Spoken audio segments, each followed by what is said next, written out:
আজকের ভিডিওতে আমরা দেখাবো কিভাবে HP LaserJet MFP M227 DN প্রিন্টারের ডিরাম ইউনিট ক্লিন করতে হয় এবং ডিরাম ইউনিট রিপ্লেস করতে হয়, চেঞ্জ করতে হয়।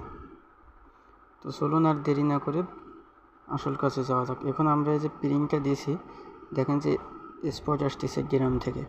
তো আমরা ডিরাম ইউনিট ক্লিন করে আবার ইনস্টল করলে এই স্পটগুলো চলে যাবে।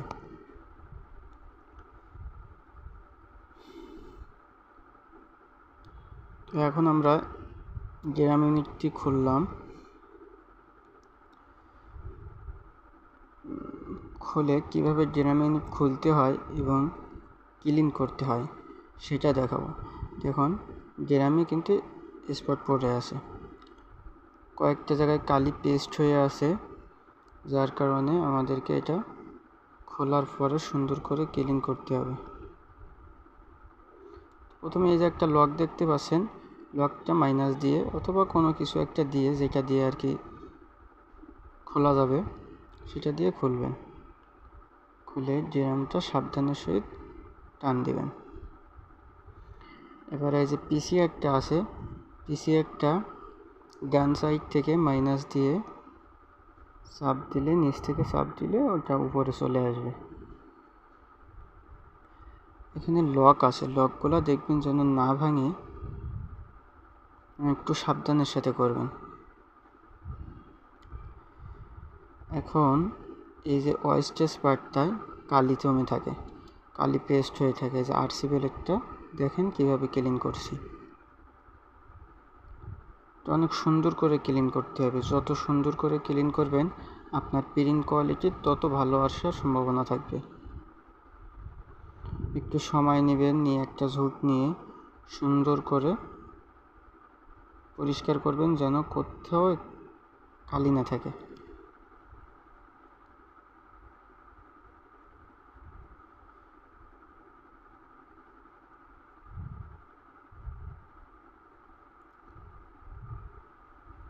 যতটা সুন্দর করে ক্লিন করা সম্ভব হয়।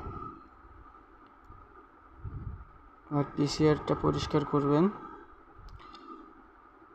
ভালোভাবে দেখবেন কোথাও যেন কালি পেস্ট না হয়ে থাকে। অনেক জায়গায় 2-1 ফোঁটা করে ছোট্ট ছোট্ট করে কালি পেস্ট হয়ে থাকে, যার কারণে প্রিন্টে দাগ আসে। এখন পিসিআরটা লাগাবো। এইখানে মাথায় যে বুশটা আছে, বুশটার নিচে নেমে যায়, যার কারণে বুশটার নিচে নেমে যাওয়ার কারণে পিসিআরটা বুশের ভিতরে যাইতে চায় না। একটু সময় নিয়ে ভালোভাবে দেখবেন, তাহলে যাবে, সমস্যা নেই, কঠিন কিছু না। ভালোভাবে ঘাটে ঘাটে লকটা যেভাবে ছিল আগে দেখে নেবেন।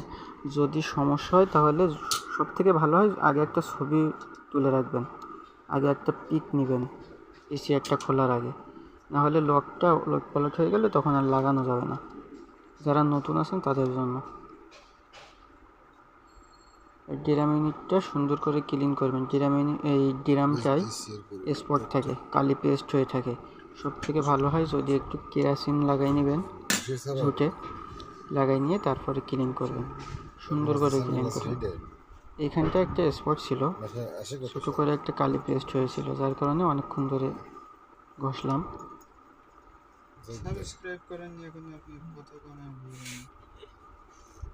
আমি কি টেকনিক্যাল পারসন, আমি সাবস্ক্রাইব করব, জোর করে করেন সেটা আলাদা। কোনো রকম কালি পেস্ট হয়ে থাকা যাবে না। এই জায়গাটায় কিন্তু একটু কালি ছিল, যার কারণে এত সময় ঘষলাম।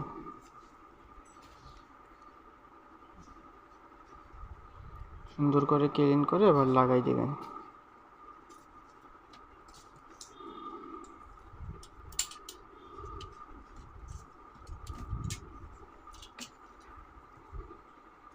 যারা নতুন আছেন তারা প্রত্যেকটা পার্টস খোলার সময় আগে ছবি তুলে রাখবেন, যাতে পরবর্তীতে ভুলে না যান।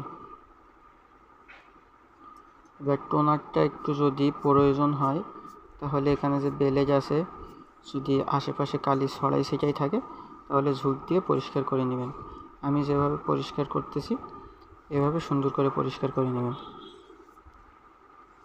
পরিষ্কার করার পর লাগাই দেবেন, আশা করি ঠিক হয়ে যাবে। আর যদি ড্রামে অতিরিক্ত স্পট পড়ে, ধরো কোথাও পিন লেগে ফুটা হয়ে গেছে বা ছুলে গেছে ড্রামটা, তাহলে সেক্ষেত্রে ড্রাম চেঞ্জ করে দেবেন।